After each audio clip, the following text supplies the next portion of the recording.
સુરત શહેરની પોલીસની એસઓજી ટીમે અડાજણ વિસ્તારમાંથી હાઇબ્રિડ ગાંજાના આંતરરાષ્ટ્રીય કનેક્શન ધરાવતા રેકેટનો પર્દાફાશ કરી મોટી સફળતા મેળવી છે. દરોડા દરમિયાન ₹18.41 લાખનો મુદ્દામાલ જપ્ત કરવામાં આવ્યો છે, જ્યારે ડ્રગ્સ નેટવર્કના અન્ય સભ્યો સુધી પહોંચવા તપાસ વધુ તેજ કરવામાં આવી છે.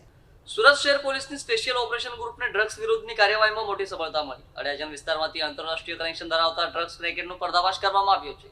પ્રાથમિક તપાસમાં દેશ વિદેશમાં કાર્યરત ગેરકાયદે નેટવર્ક સાથે તેની સંડોવણી સામે આવી છે. એસઓજીને મળેલી ચોક્કસ બાતમીના આધારે અડાજણ વિસ્તારમાં દરોડો પાડવામાં આવ્યો હતો. કાર્યવાહી દરમિયાન એક શખ્સ પાસેથી 497 ગ્રામ હાઇબ્રિડ ગાંજો કબજે કરવામાં આવ્યો, ત્યારે જપ્ત કરાયેલા ગાંજાની કિંમત અંદાજે ₹17.39 લાખ હોવાનું જાણવા મળ્યું છે. પોલીસે આરોપી પાસેથી રોકડ રકમ, એક એક્ટિવા સ્કૂટર અને મોબાઈલ ફોન પર કબજે કર્યા છે. આ તમામ મુદ્દામાલની કુલ કિંમત ₹18.41 લાખ જેટલી થાય છે. આરોપીની પૂછપરછ દરમિયાન ડ્રગ્સ રેકેટના આંતરરાષ્ટ્રીય કનેક્શન અંગે મહત્વની માહિતી મળી છે. તપાસમાં ડ્રગ્સની હેરાફેરી માટે ઓનલાઈન પ્લેટફોર્મ અને ડિજિટલ ટ્રાન્ઝેક્શનનો ઉપયોગ થતો હોવાનું સામે આવ્યું છે. પોલીસ હવે આ નેટવર્ક સાથે સંકળાયેલા અન્ય લોકો સુધી પહોંચવાનો પ્રયાસ કરી રહ્યા છે, ત્યારે આરોપી સામે NDPS એક્ટ હેઠળ ગુનો નોંધી વધુ તપાસ હાથ ધરવામાં આવી રહી છે. એસઓજીની આ કાર્યવાહીથી ડ્રગ્સ માફિયાઓમાં ફફડાટ ફેલાયો છે. એસઓજી અડાજણ એરિયામાં આંતરરાષ્ટ્રીય જે ડ્રગ્સના રેકેટનો પર્દાફાશ કર્યો છે.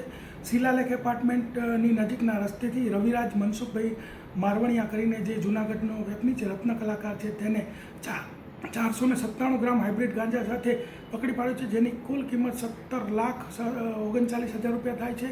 અને કતાર ગામનો પાર્થ ઉર્ફે એટી જે છે એની પાસેથી માલ લાવ્યો તો તેને વોન્ટેડ જાહેર કરવામાં આવ્યો છે. અને ટોટલ મુદ્દામાલ એનું બાઇક અને મોબાઈલ થઈને 18,41,000નો મુદ્દામાલ પકડ્યો છે.